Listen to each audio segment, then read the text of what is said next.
Hey friends, welcome back. Listen, I love garage sales and estate sales and bags and totes and all that kind of stuff. And I apologize that I've not been around for a little bit. I took a little bit of break, but I've been working really hard on the sewers, the So Simple beginner sewing class, and it's almost ready to come up. It'll be on Teachable. So anyway, but all of that to the side, I'll send you out a little information on that as we go. But I was at an estate sale and a garage sale, whatever it was, I can't remember. Anyway, I found these two cute little pillows. It was a garage sale. Two cute little pillows, and I think they're just exactly the right size for a pocket on a canvas tote. And I also found this cute button trim, little crochet, like that too, little button trim, and I think it's the right color to go with the pillow. So that's what we're going to do. We're going to do a little upcycling with this pillow. I'm going to unstuff it and make it into a pocket, and since it's got a back on it, the pocket will already be lined. We just have to stitch around the edge. Anyway, I'll show you how to do this. Be pretty quick. I think the pillow was $1. The trim was probably $0.25, and I bought the bag at Walmart. So let's get started. Okay, so the first thing we're going to want to do is open that seam up and take that stuffing out. So grab my trusty little seam ripper. I don't like to use that very much, but when you have to, you have to. Anyway, this was hand stitched closed, so that's going to be pretty easy to take that stitching out. They stitched it pretty good though. Anyway, so get those little ladder stitches removed and pick that out. So I can just take that fiber fill out. There we go. We'll set that to the side. I might use that for another project. All right, I think that looks pretty cute, and it's going to be the right size. Put that little button trim on there. See how it's going to look before we start. Yep, and I probably could stitch the top edge, but I decided not to close up the pocket, but to top stitch.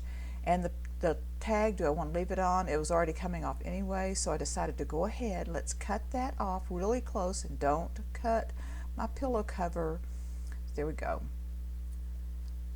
Now then I need to line it up and center it up. So I'm gonna, and I check my bag to see if I had stains. This is a new bag, so it shouldn't be stained, but if it had a stain on it, I could use that side to put the pocket on there.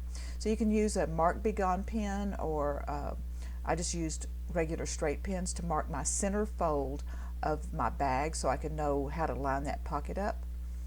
And that canvas bag is kind of a little tight, the weave is tight. So also fold my pillow in half. I could just use a tape measure and find the halfway, but this is really easy to just do it this way. Line it up on the top and on the bottom, and then I also want to kind of pin that in place. And there's my halfway spot. I'm not going to stitch across the top, and then I need to double check and see it's sideways. Now even after I get this evened up, it's going to look sideways in the video. I think it might be the tilt of my camera, but I actually get it straight where it's straight across the top. It was 2.5 inches down, just in case you wanted to know that. And get that all pinned in place. And right now, when I pin, I'm probably pinning through the back layer. You could put a piece of cardstock or cardboard or something in there to keep you from pinning through both layers of the fabric, or actually at this point all 4 layers of the fabric. So tuck that little pocket where I took that seam out. Anyway, so it's all pinned in place, and now I turned the bag wrong side out so I could easily work it. Well, there wasn't anything easy on this particular thing about stitching, but I've got a straight stitch, medium length, about a number 3, and got that pinned in place. But with the bag turned wrong side out, it was much easier to handle. And so I'm trying to decide whether I want to do just one row of stitching or several rows of messy stitches. And because I really kind of like that messy stitch kind of look. Okay, if you are a if you're a beginner sewer, then the messy stitches can work for you, and they're pretty cute looking. I like them. So now with the button trim, I was trying to decide whether to pin that up onto the pillow or down on the edge, and I think I'm going to butt that right up next to that row of stitching and right up to the edge of my pillow. And then I'm also taking out some of the little extra pieces of the rickrack and the little buttons so I can have a spot to turn that under. And I used a little piece of fabric glue to keep the stitching that's holding the buttons in place. I put that fabric glue on there and turned it. So now I have turned the top of my bag down so that I can get that underneath, and it's just so bulky because the canvas is new and stiff, and that's okay, but this will make it a little bit easier to work with. And I've got it on a tiny zigzag. I want to zigzag just into the crochet trim, not onto my bag. It's not onto the little pillow part itself because it's stitched with the black, and I've changed to the ivory thread to match the crochet trim. So just a little zigzag, probably about a 2 length and about a 2 wide. Just not a straight stitch. And then I'm just using my little pin to make sure I've got that close and snugged up where I want it to be. And then I will do both sides of the trim.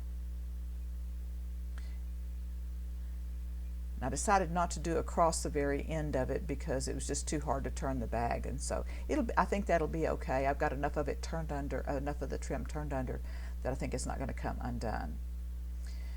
And so back down, and I didn't even turn the bag, I just I just pulled back down to so I could stitch from the same direction and catching next to the little button trim down close to the buttons and trying to catch that little part of the rickrack that's in the trim.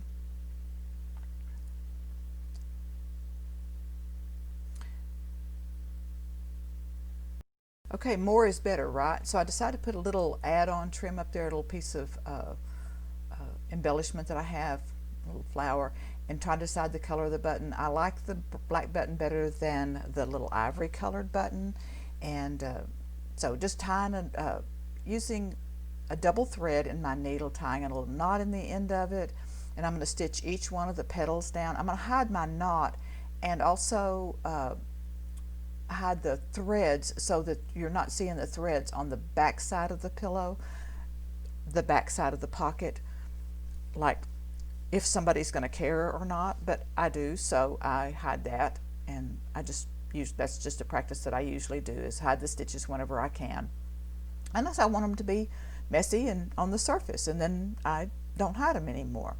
Anyway, so I'm going to stitch all the way around each little petal down just right at the very tip, and go all the way around and turn that bag around whenever I need to turn it around so that I can get to where I need to be. And about every third petal I do like a 2 or 3 stitches in there, so in case the thread breaks or something at some point, then I don't have to worry about it coming undone.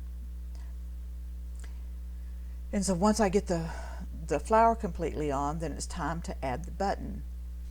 And I'm going to go ahead and use the pink thread to attach my button because I think that'll just look pretty cute in there. And I probably sew through the button maybe 6 or 8 times. I lost count on how many, and but I want to make sure that the button, because I may at some point come back and put a little loop on there to hold the pocket closed, but I don't know that I'm going to do that. But that's something that I've been kind of thinking about. It's a possibility. Anyway, get that button secured on there.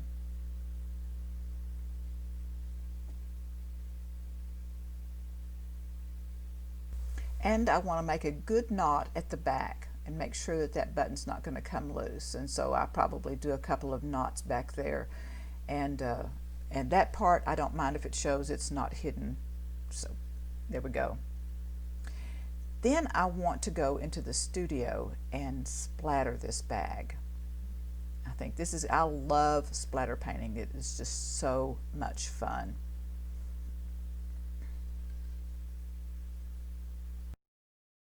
Okay, I moved to the studio. I've got a protected area. You could put a piece of cardstock or plastic bag in between if you don't want any of the paint to go to the front of the bag accidentally.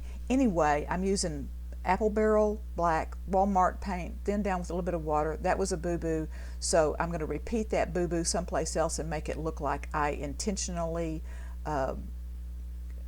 did that. I mean, it's perfectly imperfect, so here we go, and it's being upcycled. So let me, a little life lesson, you know, if you make a boo-boo in life, try not to repeat that boo-boo, but in art, it makes it look like you maybe intended to do that. So anyway, that's free. I won't charge you anything for that. So tape my buttons up so that they don't get splatters on them, and I'm going to cover up my little pillow shaped pocket thing with some paper towels so that they don't get splatters on that any more than what it's already originally splattered with.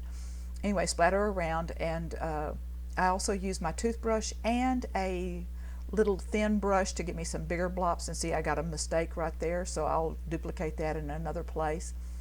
There it is. It's all finished. I hope you like this. I hope you enjoyed this project. I hope you do one like this. Hey, be sure you give me a little like and a thumbs up, share, subscribe. Yeah, come on over to myhallcloset.com and see what I've got going over there. I've got some resources, some freebies over in my free good stuff library. Anyway, I hope you enjoyed the project, and I will see you next time. Bye.